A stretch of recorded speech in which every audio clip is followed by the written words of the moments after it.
మేము పూర్తి స్థాయిలో ఇలాంటి పోటీ పరీక్షలకు విద్యార్థులను ప్రిపేర్ చేపిస్తూ ఈ స్కూల్ కరికులం అనేది గత 10 సంవత్సరాలుగా రన్ చేయడం జరుగుతుంది. మన వినుకొండలో ఇది ద్వితీయ సంవత్సరం పూర్తి స్థాయిలో ఇక్కడ కూడా స్థాపించడం అనేది.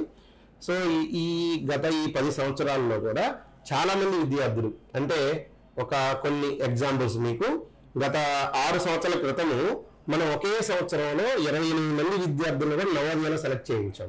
అంటే రకరకాల ప్రాంతాల నుంచి మన దగ్గరకు వచ్చేవారు కాబట్టి, సో వారి యొక్క ప్రాంతాలలో అప్లికేషన్స్ ఉండేవి కాబట్టి 24-26 సీట్లు పెట్టిన సందర్భాలు కూడా ఉన్నాయి. అది చాలా పెద్ద విషయం అన్నమాట.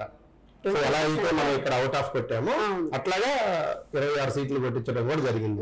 దాదాపుగా మినిమం ఒక 450 మంది విద్యార్థులు నవోదయ స్కూల్స్ కానీ, ఈ సైనిక్ కానీ, ఆర్ఎంఎస్ కానీ, కార్పొరేట్ కానీ ఇలాంటి వాటికి వెళ్ళటం జరిగింది. సో వాళ్ళందరూ కూడా ఇంకా ఉన్నత విద్యను అభ్యసిస్తూ ఉన్నారు.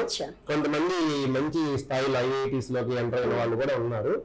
సో ఇక్కడ ఏంటంటే మేము విద్యార్థులు అట్లా ఇక్కడ నుంచి మంచి స్థాయికి వెళ్ళిన తర్వాత వారు ఏ స్థాయిలో ఉన్నారో వాళ్ళ యొక్క సమాచారాన్ని సేకరించి మనం వాటిని మళ్ళీ హైటైట్ చేస్తూ తల్లిదండ్రులను ఏమర్చడం అనేది మన దగ్గర ఉండదండి.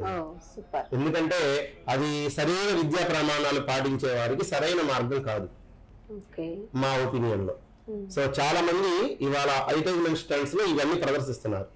మా దగ్గర చదువుకున్న విద్యార్థి ఐఐటీలోకి వెళ్ళారని కానీ, ఇలా వాళ్ళ ఫొటోస్, వాళ్ళ ర్యాంక్స్, ఇట్లా అన్ని చాలా మంది వేస్తున్నారు. ఇప్పుడు మనం గమనిస్తూనే ఉన్నాం.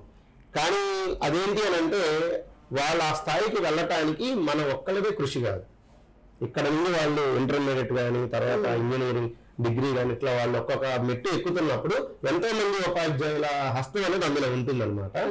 సో సెల్ఫ్ గా, అంటే మాకు మెయిన్గా తల్లిదండ్రులు మాకు కాల్స్ చేసి ఇట్లా బాబు ఈ పొజిషన్ లో ఉన్నారండి, ఇలా వెళ్ళారు, సో అంతవరకు మేము సంతృప్తి చెందడం అనేది జరుగుతుంది అనమాట.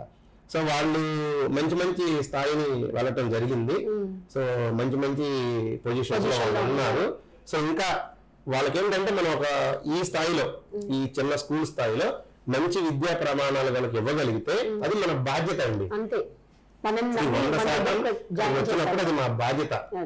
దాన్ని మనం ఒక కొలమానంగా తీసుకొని మళ్ళీ వారి నుంచి మనకి ఇంకా ఫీడ్బ్యాక్, అంటే ఇంకా ఎక్కువ మంది విద్యార్థులను తీసుకురావాలి, నువ్వు ఇక్కడ నుంచి వెళ్ళావు కదా, ఇలాంటివి తక్కువ అనమాట మన దగ్గర.